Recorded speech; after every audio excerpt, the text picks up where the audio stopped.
이것이 중요해진 만큼 사실은 FOMC가 덜 중요해진 것도 있어요. 작년부터 미국 증시가 엄청 올랐습니다. 근데 엄청 올랐는데 여기서 AI가 차지하는 지분이 어느 정도 될까요? 7, 80%.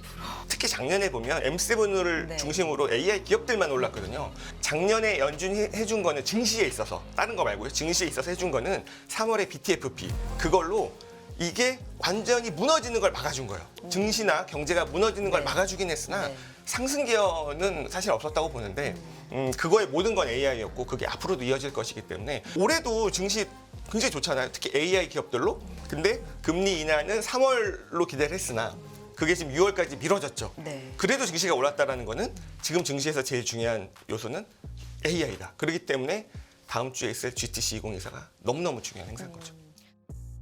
미래에셋증권 반포역 WM 장혜성 지점장님 나와 계십니다. 어서 오세요. 네, 안녕하세요. 안녕하십니까. 네. 말씀드린 것처럼 GTC 2024에 대해서 오늘 좀 네. 자세한 설명 부탁드리고자 오셨는데요. 이게 GTC 그러니까 GPU 테크놀로지 컨퍼런스 네, 맞습니다. 맞죠? 개발자 회의인데 이게 FOMC보다 중요도가 높다 이런 네네. 얘기들이 있습니다. 맞습니까? 네, 일단 다음 네. 주 제일 중요한 이슈는 네. 이제 GTC 2024인 것 같고요. 네. 말씀하셨듯이 이게 원래는 2009년부터 시작됐거든요.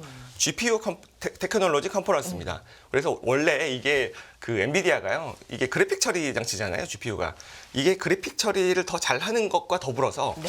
이 GPU에 조금 뭐 더 확장되는 용도가 네. 없을까를 본인들도 고민하지만 개발자 여러분들도 오세요. 같이 고민해 봅시다라고 시작을 한 건데 결과적으로는 대성공을 했죠. 지금 이게 AI로 넘어갔으니까요. GPU가. 여러분들 원래 GPU는 그래픽을 처리하던 이제 게임 유저들이 많이 이제 찾던 거였는데 다 AI로 넘어갔잖아요. 재밌는 게 이게 이걸로 AI 학습을 한 것도 엔비디아가 먼저 시작한 게 아닙니다. 그럼요. 개발자들이 먼저. 이게 특히나 이제 2012년에 토론토대에서 먼저 시작했다고 알려졌는데 거기에 누가 있냐? 제프리 힌튼 교수, AI 아버지라고 하는 제프리 힌튼 교수, 그리고 제자가 일리아 슈츠케버. 많이들 들어보셨을 거예요. 샘 알트먼을 축출했던 천재 개발자. 이게 개발자들이 먼저 이거 GPU가 병렬 현상으로 AI 학습이 되는데? 라고 하면서 정말 그러면서 GTC가 점점 더 중요해진 거죠. 그래서 이게 보면은 얼마나 큰 행사냐. 이게 코로나 때문에 이게 2020년부터 이제 온라인으로만 네. 했었거든요. 5년 만에 이제 대면 행사가 됐는데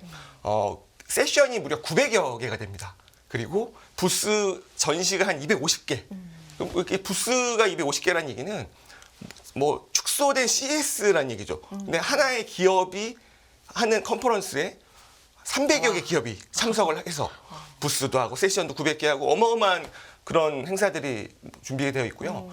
가장 중요한 건 역시 우리 황 사장님, 젠슨 황의 키노트 네. 그 이제 기조 연설이 될 텐데 네. 우리 시각으로는 다음 주 화요일 새벽 5시에 생중계가 됩니다. 네. 이건 유튜브 생중계가 되고요. 나중에도 이제 온 디맨드로 보실 수 있는데 굉장히 많은 분들이 또 분석 영상을 올리겠죠. 그거 말고도 굉장히 다양한 그런 세션의 영상들은 이제 지금 엔비디아 홈페이지 가시면 무료로 등록하실 수 있거든요. 그러니까 오프라인은 되게 비싸요. 비싼 거는 한 몇백만 원짜리도 있습니다. 근데 그 키노트만 들어가서 보는 오프라인 관전하는 것도 거의 뭐 한 7, 80만 원 하거든요.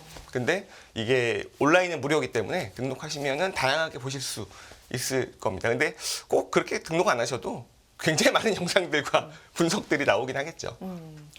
그렇군요. 말씀해 주신 것처럼 18일 열립니다. 네. AI 개발자 컨퍼런스 GTC 개최인데 5년 만에 역대 최대 규모고요. 이게 말씀하신 것처럼 엔비디아가 이렇게 엄청난 성장을 하고 보니까 네. 이제 와서 더 중요해진 겁니까? 그렇죠. 이게 보시면은 네. 이게 원래는 개발자들이 모여서 이렇게 같이 의논하고 토론하고 네네네. 막 연구하고 이런 자리였는데 이제는 뭐 언론 그리고 그렇죠. 일반 투자자 그냥 일반인들 다 참석하는 마치 AI 페스티벌 파티가 돼버렸잖아요. 그 정도로 중요해졌고요. 또 이것이 중요해진 만큼 사실은 FOMC가 덜 중요해진 것도 있어요. 물론 FOMC가 중요하긴 중요하죠. 하죠. 그런데 생각해 보시면요. 자, 이게 작년부터 미국 증시가 엄청 올랐습니다. 근데 엄청 올랐는데 여기서 AI가 차지하는 지분이 어느 정도 될까요? 그건 어느 정도이신 것 같으세요? 저는 거의 뭐 네. 7, 80%. 저도 80% 네네. 이상이라고 생각을 해요. 왜 그러냐면 특히 작년에 보면 이제 M7을 네. 중심으로 AI 기업들만 올랐거든요. 그러니까 FOMC는 뭐였냐? 왜냐면 생각해 보세요. 작년에 금리를 어쨌든 계속 올렸습니다. QT라고 하는 긴축을 했어요. 그래도 증시가 올랐죠. 작년에 연준해준 거는 증시에 있어서 다른 거 말고요. 증시에 있어서 해준 거는 3월에 BTFP 물론 이번 주 초에 종료가 됐죠. 그걸로 이게 완전히 무너지는 걸 막아준 거예요. 은행 대출 프로그램으로. 예, 그걸로 증시나 경제가 무너지는 걸 네. 막아주긴 했으나 네. 상승 기여는 사실 없었다고 보는데 그거의 모든 건 AI였고 그게 앞으로도 이어질 것이기 때문에 딱 생각해 보시면요. 올해도 증시 굉장히 좋잖아요. 특히 AI 기업들로. 근데 생각해 보시면 1월 초에 금리 인하는 3월로 기대를 했으나 그게 지금 6월까지 미뤄졌죠. 네. 그래도 증시가 올랐다라는 거는 지금 증시에서 제일 중요한 요소는 AI다. 그렇기 때문에 다음 주에 있을 GTC 2024가 너무너무 중요한 행사인 거죠. 아무래도 엔비디아가 이렇게나 주목을 또 증시에서도 그렇고 전 세계적으로 주목을 받고 나서는 첫 행사니까 네네. 더욱더 주목도가 좀 크지 않을까 생각이 들고 말씀하신 것처럼 젠슨왕 이 기조연설 네. 어떤 얘기가 나올까 좀 주목이 됩니다. 이게 실리콘밸리 중심에서 네. 또 한다는 것도 좀 상징적인 것 같고요. 네. 어떤 것들을 좀 주목해서 우리가 볼까요? 어떤 얘기들 나올까요? 이번 연도에는. 네, 굉장히 많은 얘기가 나올 건데요. 네. 일단 이 GTC에서는 두 가지를 보시는 겁니다. 기존에 나왔던 거를 더 강화시키는 게 있고요. 네. 그리고 새로운 걸로 사람들을 놀래켜 주는 게 있어요. 그럼 과거에 GTC 최근에 몇 년도를 쭉 보면은 뭐가 있었느냐? 이게 그 약간 테크 개발이나 아니면 관심 많으신 분들은 GTC 몇 년 전부터 쭉 보셨거든요. 2021년 GTC의 키노트를 보면 온라인이니까 젠슨 왕이 나와서 막 1시간 넘게 연설을 했는데요. 네. 나중에 엔비디아에서 공개하기를 이거는 가짜다. 가짜다. 젠슨 왕이 아니고 우리가 만든 아. 가상의 젠슨 왕으로 가상의 목소리로 만든 네. 키노트였다. 아무도 몰랐다라는 거죠. 그러니까 이제 정말 어떻게 보면은 뭐 젠슨 왕의 그런 컴퓨터로 만든 젠슨 왕과 그 목소리로 키노트를 한 적이 있었고요. 그 자체로 증명을 한 거네요. 맞습니다. 네네. 그때 기술. 이제 21년에 공개한 게 옴니버스라고 해서 디지털 트윈이었어요. 네. 엔비디아는요 지구도 똑같이 복제를 해서 디지털 트윈으로 기후 예측을 하는 연구도 하고 있고요. 그리고 BMW 자동차 공장을 똑같이 재현을 해준 다음에 여기서 먼저 시행착오를 겪고 실제 공장에 적용하는 그런 사례들을 공개를 했었고, 그리고 2022년에 여러분들이 지금 너무나 잘 알고 있는 H100이라고 하는 그 AI 가속기 반도체를 공개를 했었습니다. 근데 그게 지금 꽃을 피우고 있잖아요. 또 작년에는 뭘 공개했냐면 AI 생성 이제 파운데이션 모델, AI 그런 모델을 만들고 싶은 사람들을 우리가 다 도와주겠다. 우린 플랫폼이다라고 해서 언어 생성 AI를 도와주는 뭐 네모, 그리고 피카소라고 해서 이미지 생성을 AI를 만들고 싶은 사람 도와주겠다라는 피카소라는 그런 플랫폼, 그리고 이게 올 초 JP모건 헬스케어 컨퍼런스에서 굉장히 화제가 됐던 바이오네모, 그래서 신약 개발 도와주는 플랫폼 이런 걸 또 지난 GTC에서 공개를 했었거든요. 그래서 이런 것들을 강화시키는 거, 그래서 이게 굉장히 많은 기업들이 참가를 하잖아요. 그래서 이 기업들이 우리가 도와준 AI를 어떻게 적용시키고 있는지 자율주행 포함해서 이런 것들을 보여줄 것이고, 또 하나는 또 새로운 걸 내놓으면서 사람들을 놀래키겠죠. 일단 가장 기대하는 거는 젠순왕이 이렇게 약간 힌트를 주긴 했는데요. 우리가 남들 AI 도와주는 것도 있지만 엔비디아만의 AI 모델을 공개할 수 있다라는 얘기를 한 적이 있었고요. 그리고 또 보면은 이제 엔비디아는 사실 범용 칩이잖아요. 그래서 야, 이게 이렇게 비싼 칩으로 쓸 수 있는, 우리가 필요한 기능이 이만큼인데 이만큼 있는, 마치 정말 짜장면 먹고 싶은 사람한테 호텔 뷔페를 갖다 주는 반도체인데, 커스텀 칩에 대해서는 우리가 도전을 하겠다는 것들이 되게 많죠. 빅테크뿐만 해서 스타트업까지. 근데 엔비디아가 우리 커스텀 칩도 해줄게 라는 얘기를 해서 그 얘기가 있을 것이고, 또 차세대 이제 AI 가속기인 비백, 블랙웰인 이제 비백에 대해서도 스펙 공개가 나올 것이고요. 굉장히 또 이제 새로운 것들로 사람들을 놀래키는 게 있겠죠. 근데 그게 왜 중요하냐면요. 여러분들 엔비디아가 지금 너무너무 잘 나가고 있습니다만 엔비디아의 고민은 뭘까요? 사람들의 엔비디아에 대한 우려가 뭘까요? 더 성장할 수 있을까도 네. 있는 것 같고, 매출 그 비중도 네. 소프트웨어 쪽이 좀 약하다라는 그쵸. 쪽도 좀 고민일 것 같아요. 맞습니다. 네네. 사람들이 비교하는 게 시스코랑 많이 비교를 하잖아요. 왜냐면은 인터넷 시대에 라우터랑 선을 엄청나게 깔고 나니까, 다 깔고 나니까 네. 매출이 뚝 떨어지는 게. 아무래도. 그래서 어쨌든 이게 우리가 AI를 하는 이유가 네. 반도체를 팔려고 하는 게 아니잖아요. 반도체는 필수적으로 먼저 반도체가 쫙 깔리고 데이터 센터가 생기고 나서 그걸로 AI 서비스를 하기 위함인데, 그러면은 너네는 AI 시대에 시스코가 될 수 있지 않니?라는 우려가 있는데 누구보다 그걸 잘 알고 있겠죠. 그래서 우리는 시스코가 아닙니다라는 걸 증명해야 되는데 소프트웨어 쪽으로, AI 서비스 쪽으로, 플랫폼 쪽으로 확장하는 모습을 보여줄 수 있느냐 없느냐에 대해서 굉장히 큰 힌트를 얻을 수 있는 행사가 다음 주 행사인 거죠. 그래서 엔비디아의 미래, 왜냐면은 그게 아니라 반도체만으로 끝나면 사실 좀 억울한 게 주가가 되게 많이 오른 것 같지만 그 1년 선행 PER 한 30배 초반이거든요. 근데 뭐 AMD는 50배, ARM홀딩스는 100배 받고 있는데 그렇게 보면은 되게 억울하단 말이에요. 그 이유는 언젠가는 이게 끝나지 않겠어라는 건데 우리는 플랫폼으로 서비스를 확장한다라는 모습을 굉장히 보여주려고 많은 걸 공개할 것 같습니다. 작년 엔비디아 매출 비중에서 그러니까 네. 600억 총 600억 달러에서 소프트웨어 매출이 한 10억 달러이기 맞아요. 때문에 이걸 어떻게 늘릴 것인지가 엔비디아 입장에서도 이 향후 맞습니다. 네, 성장성을 좀 볼 수 있는 굉장히 중요한 기로지 않을까 생각이 들고 이 부분도 좀 얘기가 나오더라고요.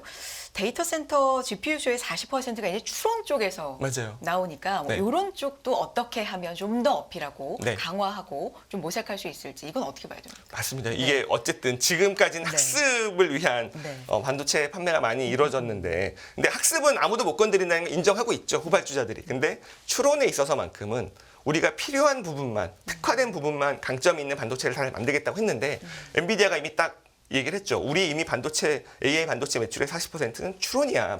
그 한 번 더 조금 더 쉽게 말씀해 네. 주시면 학습과 추론 이게 이제 구별이 되는 거죠. 네네. 네. 그러니까 학습은 여러분들이 시험 공부를 하시는 거라고 네. 보시면 되고요. 추론은 시험을 치시는 거라고 생각하시면 됩니다. 그러니까 활용해서 그렇죠. 뭔가를 맞습니다. 네. 그래서 실질적으로 여러분들이 그런 서비스를 이용하시는데 네. 들어가는 그런 반도체 연산이 추론이다. 그러니까 서비스를 위한 것이다. 그러니까 네. 우리 이제 반도체를 가지고 추론을 하면서 어떤 서비스들을 하고 있는지 어마어마한 기업들이 와서 다 그런 발표를 할 것이고요. 거기에는 뭐 사실 잠재적인 경쟁자이자 지금 가장 큰 고객인 빅테크들도 다 올 것이고 우리나라 기업들도 뭐 삼성전자 SK하이닉스뿐만 아니라 되게 많은 기업들이 다 참가를 할 거예요. 또 재밌는 게 삼성전자도 부스를 차리거든요. 굉장히 크게 차립니다. 근데 HBM3E를 들고 부스를 차린다. 이 얘기는 어떻게 보면은 고객님, 이제 엔비디아가 이걸 채택해줘야 되잖아요. 지금은 SK하이닉스 거만 쓰고 있고 마이크론 것도 일부 쓰겠다고 했는데 그래서 그걸 딱 들고 가서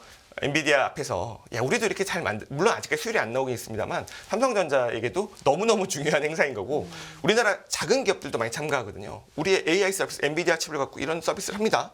그런 것들을 또 알릴 수 있는 기회이기도 하기 때문에 엔비디아뿐만 아니라 연관돼 있는 많은 기업들이 되게 중요한 그런 행사이고 말씀하셨듯이 추론이라고 하는 거는 이제 우리가 아니 여러분들 그 데이터 센터 짓는 거 뭐 체감이 되시나요? 안 되시잖아요. 아직은 우리가 느끼는 건 AI 서비스가 나와야죠. 지금 GPT가 있고 네. 그리고 하반기 되면 소라 우리가 이제 모두가 영화 감독이 될 수 있겠네요. 이제 이런 것들이 이제 추론의 영역이기 때문에 그런 것들을 굉장히 또 일반인들도 느낄 만한 그런 놀라운 포인트들을 많이 공개하겠죠. 말씀하신 것처럼 앞선 제일 처음에 말씀해 주신 것처럼 이게 하나의 이 개발자 그리고 업계의 축제 같은 맞습니다. 개념이네요. 네. 네. 서로의 발전 방향과 네. 살 방향, 맞습니다. 서바이벌 할 수 있는 방향을 좀 모색하는 그런 자리가 될 것 같은데 주가 얘기 좀 안 할 수가 없는데요. 이 엔비디아가 거의 증시를 이끌었다고 해도 네. 말씀하신 건 과언이 아니기 때문에 지금 이 GTC로 인해서 다시 한번 도약을 할 수 있는 기회를 좀 마련해 볼 수 있을까요? 어떻게 보십니까? 네, 엔비디아 자체로도 되게 네. 중요한 행사인 거죠. 말씀하셨듯이 확장 이게 네.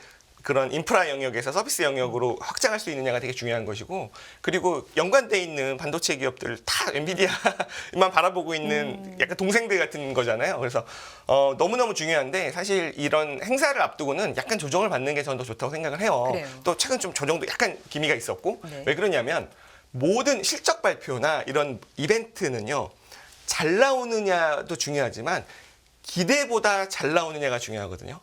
기대치보다 그럼 이게 만약에 이번 주에 막 엔비디아가 이미 $1,000를 넘어서 상향 돌파를 한 상태에서 GTC를 맞이하면 너무너무 잘 나와야 본전이 될 수도 있는 거거든요. 그래서 약간 뭐 이게 얼마나 대단하겠어라 해서 주가가 좀 조정을 받은 이후에 GTC가 나오는 게 거기서 또 사람들 놀래켜 주는 게 훨씬 더 주가 측면에서는 더 좋다라고 생각을 하고 있습니다. 기대감이 좀 낮아져 있는 게 일단 주가 측면에서는 좋다. 맞습니다. 네. 지난번 실적 발표가 그랬잖아요. 딱 나오기 전에 엄청 조정받다가 그게 엄청난 실적은 아니었거든요. 엔비디아 기존의 추세대로 보면. 근데 빠졌다가 나왔기 때문에 그게 팍 튀는 모멘텀이 될 수 있었던 거죠. 이 GTC가 우리나라 네. 관련 업체들의 주가에도 영향을 줄 수 있을까요? 엄청 중요하죠. 일단은 이게 재밌는 게요. 네. 그 우리나라의 그 수출이 되게 증시랑 중요하거든요. 왜냐면 네. 우리는 수출로 네. 먹고 사는 나라니까. 근데 우리나라 수출의 증감은 미국 ISM 제조업 지수랑 되게 동행을 해왔어요. 근데 미국 ISM 제조업 지수는 지금 여전히 40 후반에 바닥을 기고 있는데 우리나라 수출이 올해 들어서 반등을 쫙 하고 있습니다. 그 1등 공신은 반도체고 그리고 반도체가 작년에 죽었잖아요. 근데 미국의 제조업 지수가 안 올라왔는데 어떻게 반도체가 올라오지? 역시 AI죠.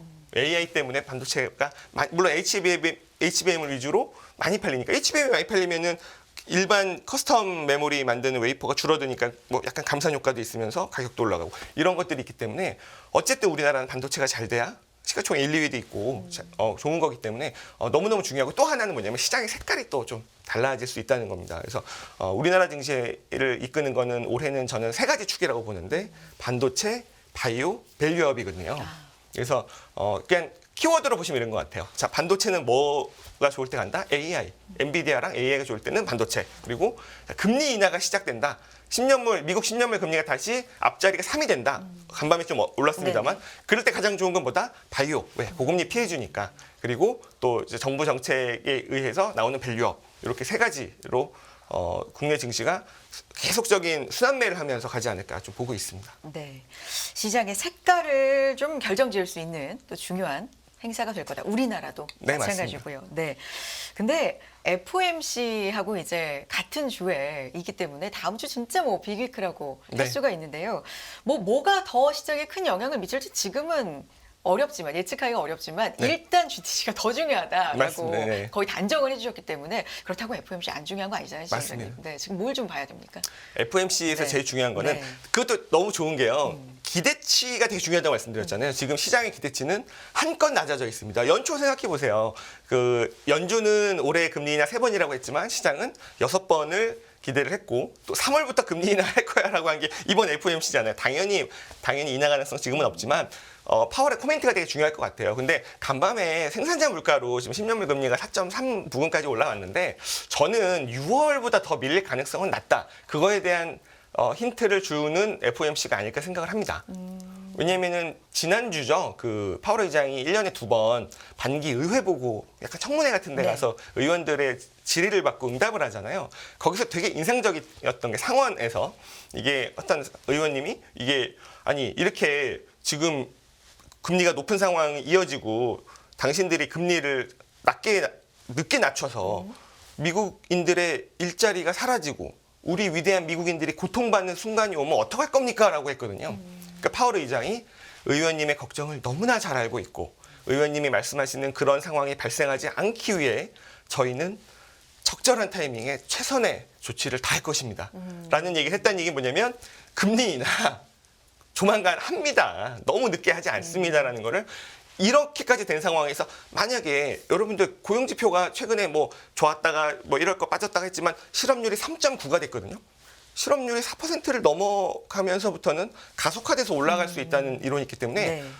만약에 파월 의장이 금리 인상 되게 실기했죠. 금리 인상 과거에 인플레이션 때 실기했잖아요. 인하를 실기해서 만약에 진짜 경기가 무너진다. 이거는 진짜 정말 역사에 남는 역적이 될 수 있기 때문에 그렇게 늦게 하지 않을 것이다라고 봐서 그런 힌트를 주는 FOMC가 아닐까. 그래서 기대치가 이미 낮아져 있기 때문에요. 시장에 그렇게 악재가 되지는 않는 FOMC가 될 것이다라고 보고 있습니다. 네. 그래서 더더욱 GTC가 더 중요하다라고 네네. 말씀해 주신 건 최근 분위기도 예전보다는 이 어떤 매크로적인 것보다는 개별적인 기업이라든지 성장성에 조금 더 네. 반응을 많이 했던 것 같습니다. 그렇다면 FOMC에서 만약에 좀 매파적인 네. 발언들이 약간 시장에 충격을 줄 만한 게 나왔는데 GTC가 굉장히 시장에 또 활기를 불어넣어준다. 네. 뭐 예측이 어렵습니다만 뭐가 있을까요? 당연히 GTC가 이기고요. 왜 그러냐면 생각해 보세요. 간밤에 10년물 금리가 4.3으로 올랐어요. 근데 엔비디아는 좀 조정을 받았습니다만 다른 빅테크 기업들은 어제 주가가 괜찮았죠. 이게 오히려 여러분 말씀드릴게요. 엔비디아랑 그런 마이크로소프트나 이런 빅테크 기업들 있죠. 금리가 떨어지기 시작하는 게 단기적인 악재가 될 수 있습니다. 왜 그러냐면요. 자, 생각해 볼게요. 자, 금리가 인하되면은 누가 좋다고요? 그 고금리 피해, 중소형주. 작년 11월, 12월 생각해 보시면 되는데요. 정말 러셀 2000, 미국의 바이오 ETF 이런 것들 급등하는 동안 마이크로소프트, 엔비디아가 횡보를 했어요. 기간 조정을 보일 수 있습니다. 왜냐하면 수급이 글로 이동을 해야죠. 금리가 떨어진다. 중소형주 가자. 이래 하면서 수급이 글로 가면서 여기가 횡보를 할 수 있고 또 재밌는 거는 고금리를 즐기는 그런 빅테크들입니다. 왜냐? 그들은 순연금이 많잖아요. 금리가 높으면 좋죠. 일단 두 번째는 엄청난 해자가 됩니다. 고금리가. 어쨌든 지금 헤게모니를 장악하고 있습니다만 언제나 후발주자, 추격자들이 있죠. 근데 금리가 높은 상황에서 어떻게 되죠? 그들이 힘들죠. 도태됩니다. 자꾸 망해 나가요. 잠재적인 경쟁자들이 떨어져 나가는 거예요. 그래서 고금리가 그들에게 굉장한 해자가 되는 거예요. 근데 금리가 떨어진다? 어쨌든 밑에 있는 중소형주들, 추격자들이 치고 올라올 수 있는 발판이 되기 때문에 그들은 오히려 고금리 기조가 이어지는 게 더 나을 수도 있는 겁니다. 왜 작년에 그런 페드가 금리를 올리는데 엔비디아는 마이크로소프트는 왜 주가가 계속 올라가느냐. 그것도 어차피 그들은 금리가 여기서 사실 더 오르는 것도 크게 영향이 없기 때문이죠. 그러면 어제 4.3을 터치를 했잖아요. 네. 요 채권 금리 레벨대에 대해서는 지금 어떻게 보고 계세요? 이 부분도 좀 짚어보고 싶습니다. 저는 이제 만약에 지금 미국 장기채 투자들 많이 하시잖아요. 4.3이면은 진입을 해도 되는 시점이다. 물론 일시적으로는 이걸 돌파할 수 있겠습니다만 보면은 이게 4.3에서 3.8에 좀 약간 레인지였었거든요. 이걸 뭐 정말 강하게 상단 돌파를 하려면 이거는 금리 인상 가능성 말고는 없지 않을까?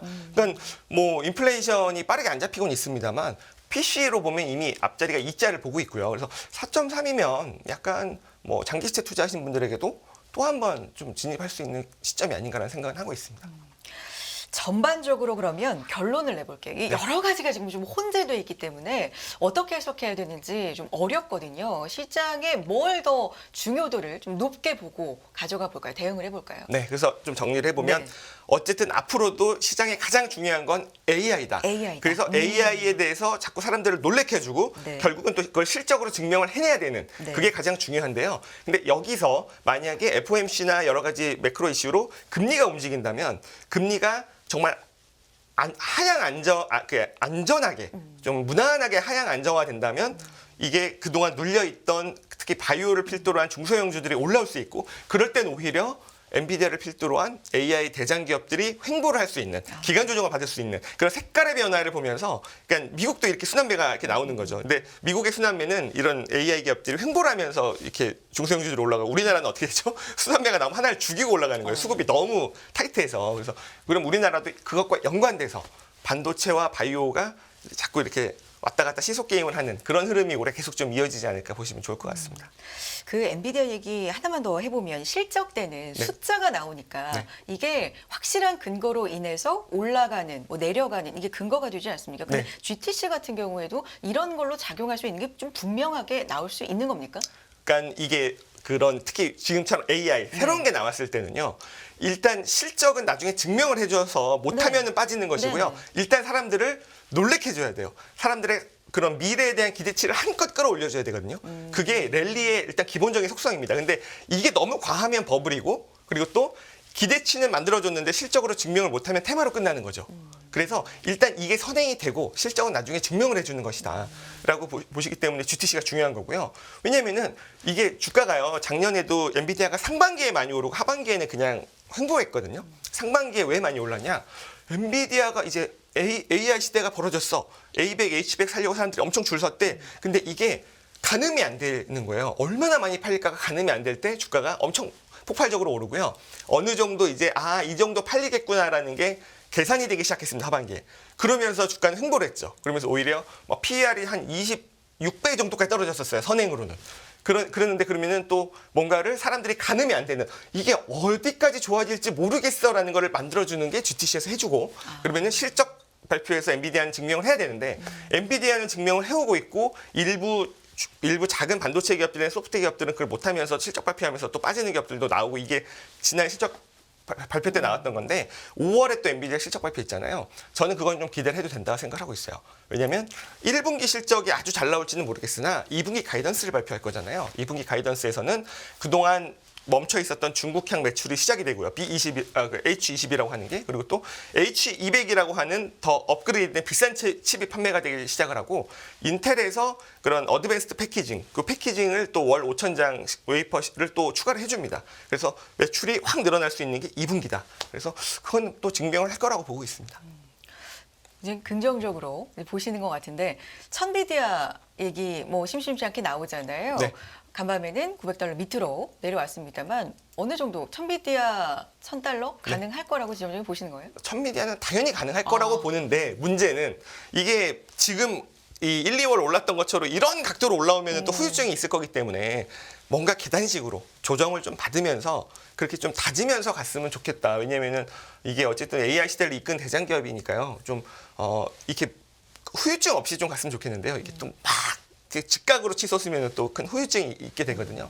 뭐 목표 주가들이 지금 다 1,000 위로 올라가고 있는 형국이고, 가장 높게 보는 데가 $1,400를 보고 있는데, 또 그 목표 주가는 또 계속 실적 발표 끝나면 자꾸 또 올려요. 그래서 그거가 근데 이제 문제는 의미 있는 넘버를 찍고 그게 내려와 버리면 사실 되게 또 안타깝잖아요. 거기서 물리신 분들도 있고, 과거에 뭐 테슬라 그런 $300라고 하는 걸 이제 분할 전에 천슬라를 찍고 뭐 좀 힘들었기 때문에 그거보다는 좀 안정적으로 꾸준히 갔으면 좋겠다라는 좀 생각을 하고 있습니다. 알겠습니다. 여기까지 듣도록 하겠습니다. 미래에셋증권 반포역 WM 장혜성 지점장 함께했습니다. 지점장님 오늘 말씀 감사합니다. 고맙습니다. 네.